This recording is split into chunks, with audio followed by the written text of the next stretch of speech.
Yo, what's up mga kasoyo? Ayan, isang magandang araw po sa ating lahat. Binalikan ko po ulit itong dambuhalang bangka na fiberglass. At ilang araw na rin po nating hindi ko nababalikan to. Kaya silip po ulit tayo dito sa dambuhalang bangka na ito. At ngayon po ay linggo. Yun nga po, wala silang trabaho. At siguro pahinga na muna daw sila. Si Kuya Francis nandun sa kanya hideout at tulog. Hindi ko muna inistorbo. Shout out na lang sa kanya. Si Kabangka. Ito na nga. Papansin natin mga suyo, meron na siyang kuan. May kahoy na dun sa taas. Siguro dyan ikakapit yung kuan, mga ilawan. Papunta dun sa unahin. Simula dito sa hulihan. Akyat tayo ngayon at silipin natin yung mga pagbabago dito sa dambuhalang bangka na to. Akyat tayo. Maalikabok, tinan mo. At pinapakinis na itong parka. Pipinturahan na ito. Ang ipipintura nila yung resin lang, tapos titimplahan ng kulay. Lagyan ng toner, yung tawag nilang toner. Yan. Kulay blue ito, tapos puti, tapos pula sa baba. Ayan o, ayos na. Ang lalapad ng panulay nila, ganda. Kaya tayo pinagtabasan dito tayo umakyat. Dahan-dahan lang tayo at kauulan, may bagyo mga suyo, kaya wala tayong laot. Ang hirap ng ganitong sitwasyon pagka parting kuan talaga. Pag may bear month na talaga ang kuan na amihanin na dito sa amin. At pahirapan tayo makalaot mo lang sana tayo kahit mga 2 araw man lang sana. Ang buraw-buraw, mga isdang bato. Yun na ngayon, may banta naman kuan ngayon. Baka sa Wibis pa ang kuan naon. Dating ng bagyo. Ayan, okay na. Nung huli natin ko na ito, wala to. Ayan, masilyado na. Masilya na ko, makinis na pati. Kanilang railings. Ayan. Ayan ang kahoy. Ayan. Iipitan. Kasunod nito, baka sa susunod nitong ilang mga araw mapapansin natin may ilaw na to. Pagwa-wirings, tapos sabitan na yung ilaw dyan. Yan, maganda. Kailangan dito mga 100 watts kadalasan naman kinakabit dito mga soyo. Sa mga malalaki yung bangka, 100 watts na 220 volts. Siguro mga ilang piraso din to ilalagay dito. Grabing taas naman. Yan, wala pa itong kuan, solar panel. Kailangan may solar panel din para sa pagcha-charge sa battery. At kailangan din sa ganito, meron ding pang 12 volts na kuan o kaya may inverter para sa pang 220 volts na ilaw. Ayos na. Ito ilang kuan na lang ito. Baka pag tuloy-tuloy itong gawa mga 1 buwan. Baka ito tapos na siguro mga 1 buwan. At kulang nito, wala pang salamin. Marami pang kuan nito kailanganin. Saka yung makina, doon na lang daw po sasabi itong mga soyo sa kuan sa may pier para ikukuha lang ng kuan yung boom, yung makina ipapadaan doon sa likod. Sa likod nung sa hulihan, doon na lang ipapadaan, papunta doon sa engine room. Ayos na. Talagang hindi biro ang ganitong kuan. Gastusin. Milyones na naman. Dito tayo. Ayos na pala rin dito Opya. Ay, tayo. Ayos na. Pakakintab pati. Ito yung engine room niya mga soyo. Ayan. Hindi pa tapos pinturahan, oh.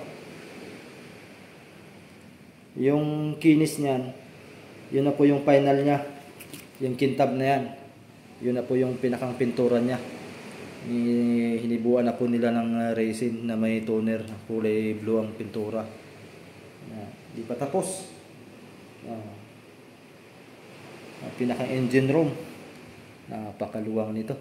Isang pa lang po ito masoyo, isang engine lang po ang nilalagay nito. Pagkabanggit nila ay parang 60-40 po yata na 390 horsepower. Kuan dito ilalagay. Grabe laki ng makina nun. Abangan natin yun masoyo pagka halimbawa po ay ibababa na rin to.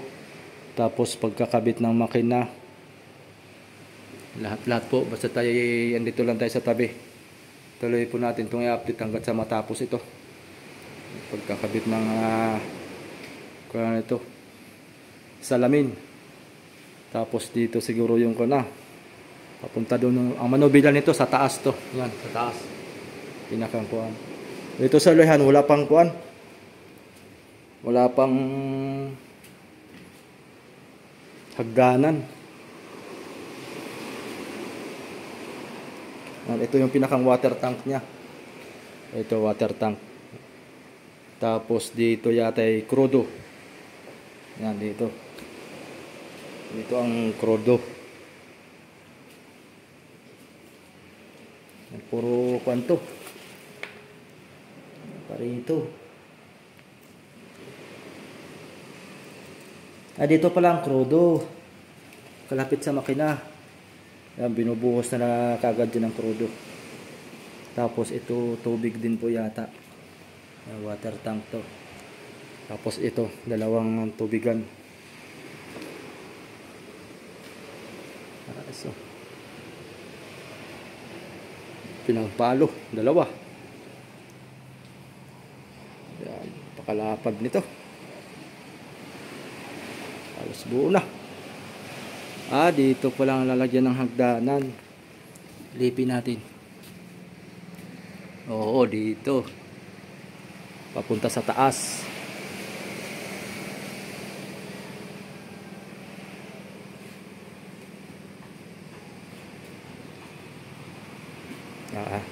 Hindi tayo makakyat Wala sana umakyat.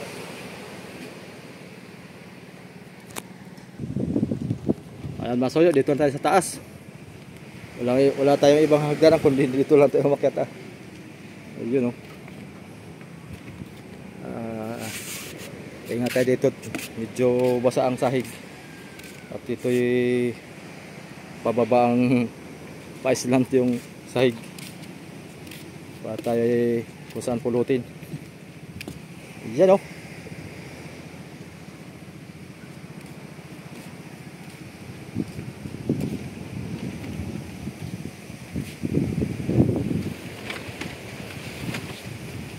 Perno pala siya. Perno, isang perno lang.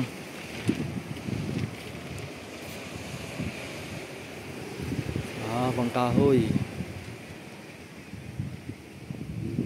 Haba ng kahoy na to. Hindi na siya binalutan pala. Hindi na siya binalutan ng fiber. Pininturahan na lang pala. Ayan Kitang-kita naman yung texture ng kahoy. Pati dito. Ewan ko lang ito kung babalutan pa ito ng fiber. Maganda sana kung lahat na para lahat ay naka-fiber. Ayan.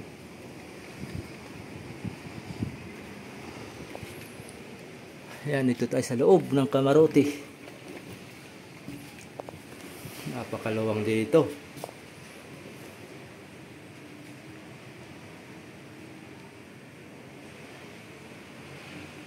Kakapal ng kuwan. Kakapal ng mga dingding. Tingnan ang dingding daw. 7 patong. Sliding door pa talaga ito. Ano kaya, malambot na ito? Ay malambot lang. Sigo. Dito naman tayo umakyat sa taas, pinakang tuktok.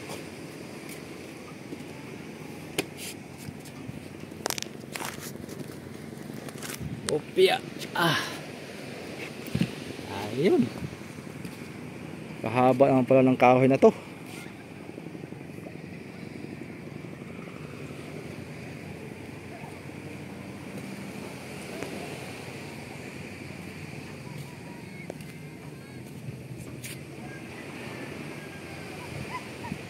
Ayan. Dito ilalagay yung solar din sa pagitan na yan. Tapos dito mga ilaw. Papunta sa ulihan. May bangkang paulong na naman dumating At pinauwi na yung mga yan. At may parating na bagyo.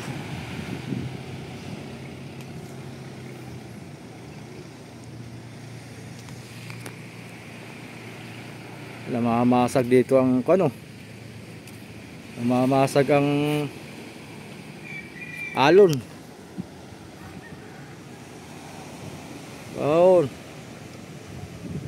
Mumuti ang alon. Malakas nga yung sa kabila. Dito naman sa parte ito ay lantap.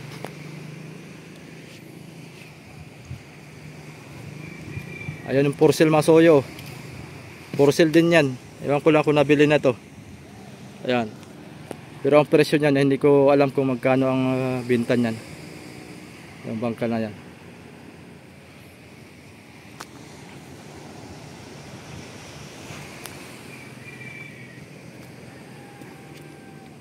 Wala silang gawa ngayon.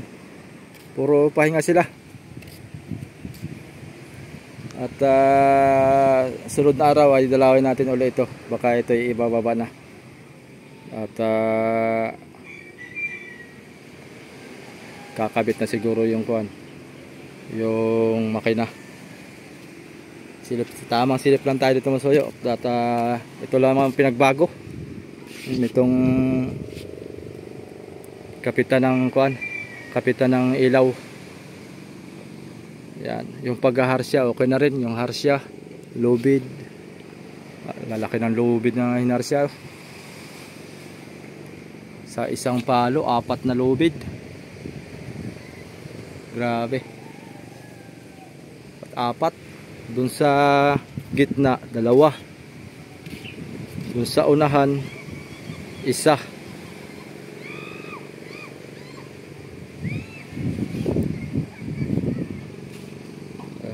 Ito yung ating binablog nung nakaraan.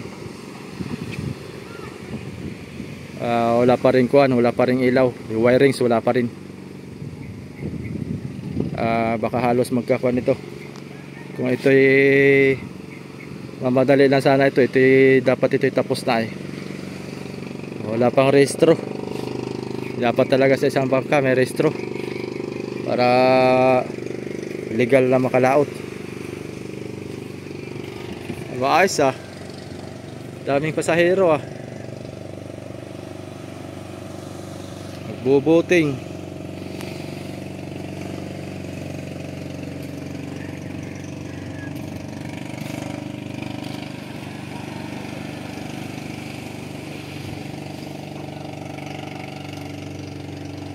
₱150 yan masoyo yung isang tao per head. Ilang ikot lang ayan. Pagdating sa dulo doon ay balik ulit agad yan. May nangawil dito.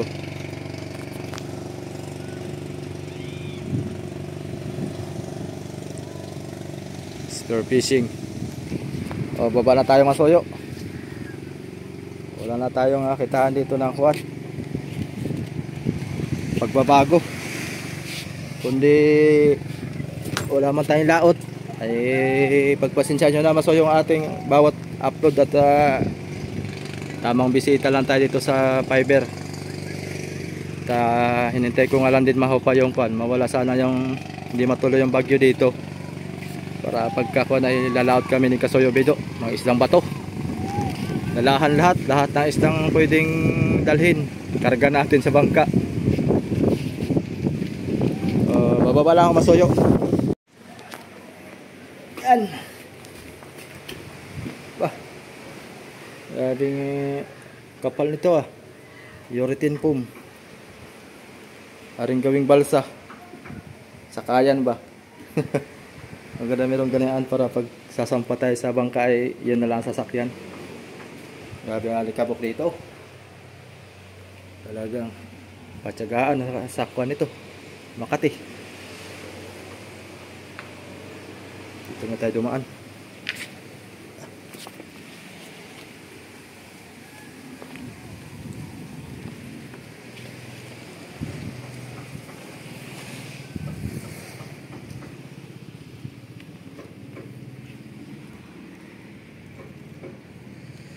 Baka tayo mga soyo.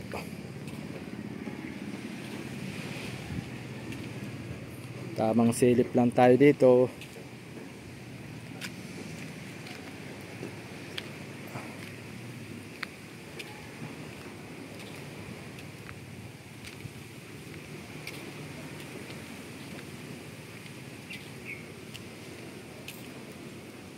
Pala papakita ko sa inyo ito.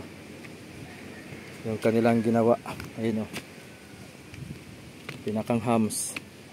Apakan. Para hindi na tayo dumulas dito. Pati yung mga sakay. So punta rito hindi na dudulas. Meron siyang hams. Ayun.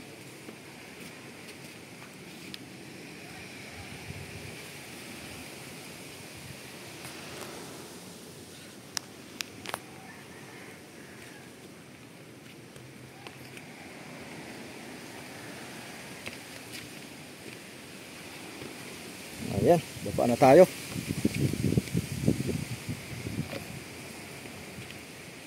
Wala tayong kakwentuhan dito. Si Francis Kabangka ay tulog. Mahimbing ang tulog ni Idol ka Francis. Pakatarik ng hagdanan na ito. Sobrang haba.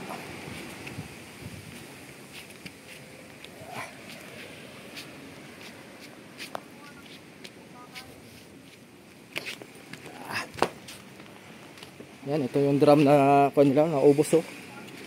Balita ko parang 30 drum ito eh. Yung iba ko na nagamit yung iba.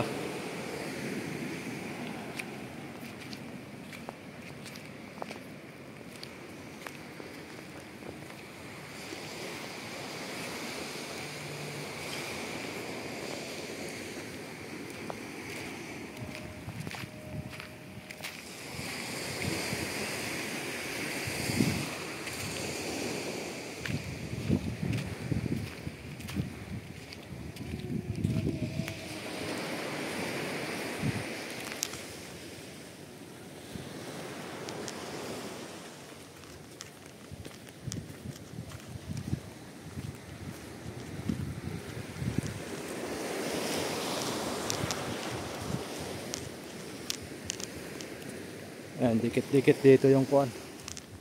Mga bangkang nire-repair.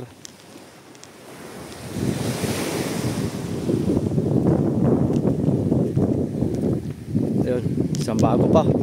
Hilin yata yan, Hilin 3. Shout out nga pala kay Hilin 3. May nag-request sa akin dyan na i-vlog ko raw pagkatapos, pagka napinturahan na. Vlog natin yan. Halos magsinlaki lang din yan dito sa isa.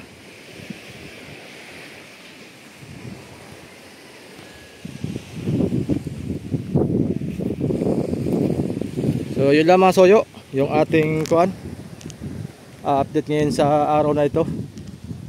Pasensya na po dun sa ating mga solid subscriber, sa ating mga silent viewers. Pagpasensya nyo po muna yung ating content ngayon. At ito lang muna yung ating na-content. Gawa ng wala tayong laot. Kaya pasensya na po muna sa ating content ngayon. Yung si Rizan okay na. Yung sila Kuya Santi ang kanito, Kuya Jaime ang nagagawa nito eh. Bago storage oh. Tingnan nga natin to. Kung paano sila magkuha ng bunganga. Paano oh. Tapos kahoy. Urethane foam. Talagang lihang-liha.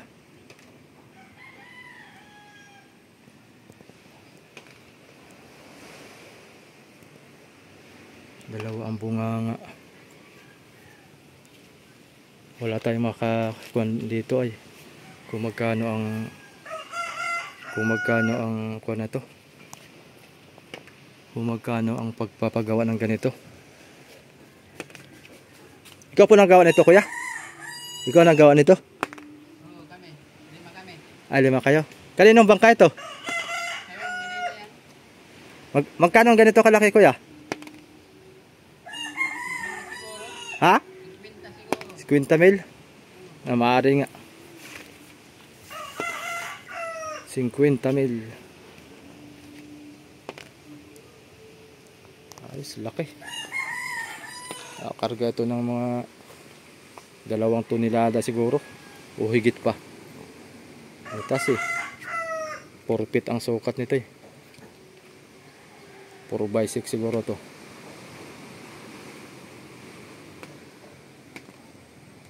So yun lang ang ating update dito sa Paibiran.